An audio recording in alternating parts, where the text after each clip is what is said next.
Hey guys, guess what? Today, special beach trip. Yay! Shh. That's why it's so dark out. Welcome to Old School Geek with Edward. That's me! And as you can see, we made it to the beach. Yay! Beach day, beach day. So, a lot has changed as you can see. Whoop, whoop, whoop, whoop, whoop, whoop, whoop. Womp, womp, womp. Yeah, it was getting too hot, summertime, so things gotta go. But it'll be back. Look for it in the fall. Maybe, maybe not. Who knows? You gotta watch to find out. So we're at the beach, we're chilling, and we're just enjoying this day. But as a geek, my mind is on a lot of geek stuff. So I wanted to discuss something that I saw this past week in the social media news. Shazam! Listen for lightning, thunder. Didn't hear any. Created by C.C. Beck in 1939, Captain Marvel, now known as Shazam, and not to be confused with Marvel's Captain Marvel, was one of the top comic book stars of the Golden Age. When tween, Billy Batson says the magic word Shazam, and a flash of lightning, he is granted the powers of the gods and heroes. At one point, even more popular than the granddaddy of all superheroes, Superman, DC Comics sued Fawcett, claiming Marvel was a blatant copy of their hero. Publication of Captain Marvel ceased, and in 1951, Marvel Comics picked up the untrademarked title and created their own Captain Marvel, who will surprisingly be getting their own spin-off movie from the Avengers franchise, leaving DC Comics the new owner of Fawcett's properties with a character and a virtually unusable name. Recently and smartly, the Big Red Cheese, as he is known, was retitled to the more catchy Shazam. So it's Zachary Levi who's going to be playing Shazam, Captain Marvel, as he was formerly known. And I'm not sure if I agree with or not the casting.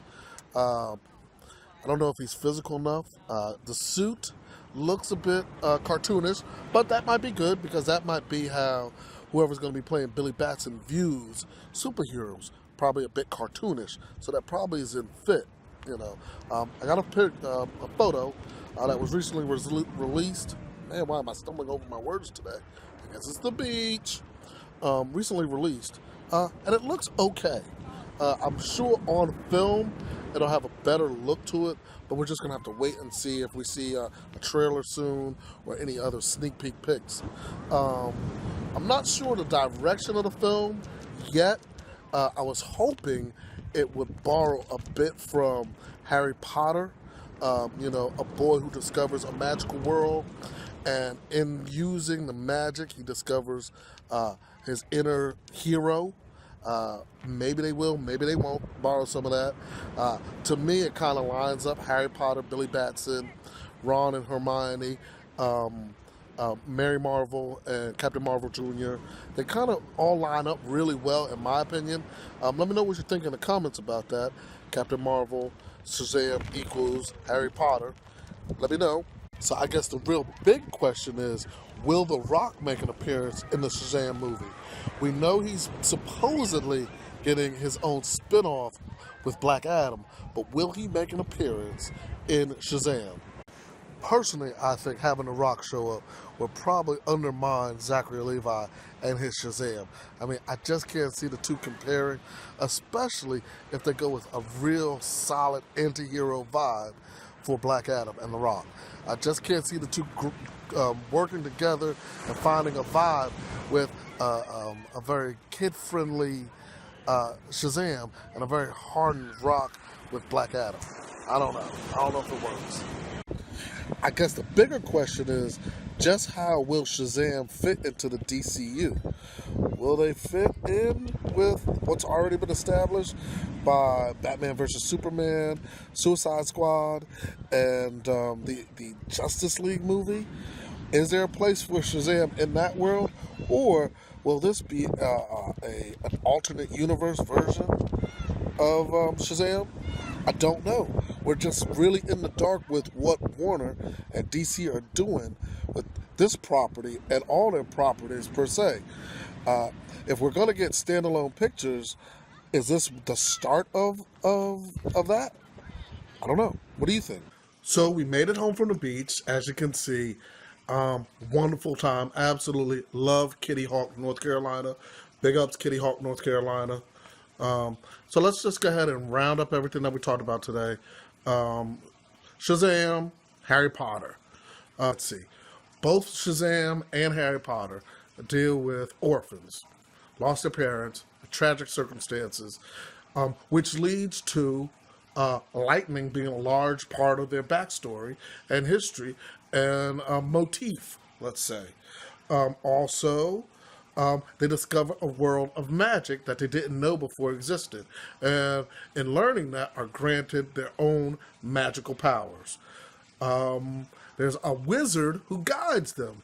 He's an all-knowing, a pretty powerful wizard, Dumbledore, and Shazam the wizard. Also, friends who join in on his magical adventures, who share his knowledge and power in the magical world. Captain Marvel Jr., Mary Marvel, Ron and Hermione. A villain who is kind of a flip-flop, a doppelganger of the hero, whose powers go back and forth against each other. A balance, you would say.